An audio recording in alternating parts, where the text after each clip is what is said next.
Thank you so much. Even 13th నుంచే నేను చూస్తున్నాను రెస్పాన్స్ వైజాగ్లో ఎలా ఉందో. నాకు అందరూ వీడియోస్ పంపిస్తున్నారు, సంగం శరత్ కానీ జగదాంబాలో కానీ ఫుల్ అంటే ఫుల్ షోస్ జరుగుతున్నాయి. థ్యాంక్ యూ సో మచ్ వైజాగ్కి. నాకు తెలుసు వైజాగ్లో ఒక మంచి సినిమా వస్తే ఎంత బాగా లవ్ ఇస్తారో. So I'm very happy. ఇలానే ఇంకా మంచి సినిమాలు, ఇంకా మంచి సినిమాలు వస్తూ ఉంటే అందరిని ఇలానే ఆదరించని అనుకుంటున్నాను. అండ్ వైజాగ్ నుంచి ఇంకా మంచి ఆర్టిస్టులు రావాలి. Thank you Jagadish garu. And thank you so much అండి.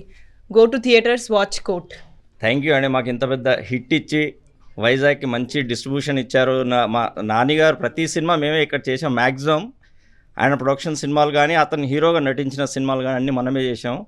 అన్ని హిట్సే వచ్చాయి. థ్యాంక్ యూ నాన్నగారికి కూడా ఇక్కడ మా దిల్ రాజు గారి ఆఫీస్కి కంటిన్యూస్గా ప్రోత్సహిస్తూ.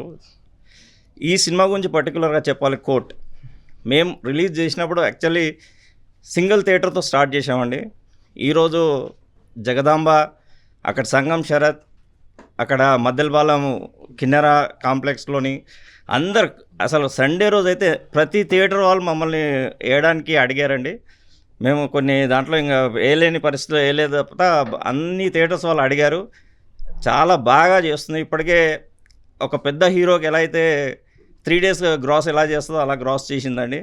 థ్యాంక్ యూ అండి. ఇలాంటి సినిమాలు మీరు మళ్ళీ తీసి మా ఇండస్ట్రీకి ఇప్పుడు యాక్చువల్లీ ఈ టైంలో ఎగ్జామ్స్ అవుతున్నాయండి. ఎగ్జామ్స్లో కూడా కంటిన్యూ నిన్న ఎన్ని థియేటర్స్ ఇస్తే అన్ని థియేటర్స్ ఫుల్స్ వచ్చిందండి. సార్ ఈ మధ్యకాలంలో మేము సంక్రాంతికి వస్తున్నాం చూసాం, అలా కలెక్షన్స్ మళ్ళీ దాని తర్వాత కలెక్షన్స్ పే చేసిందంటే ఈ సినిమా చేసిందండి.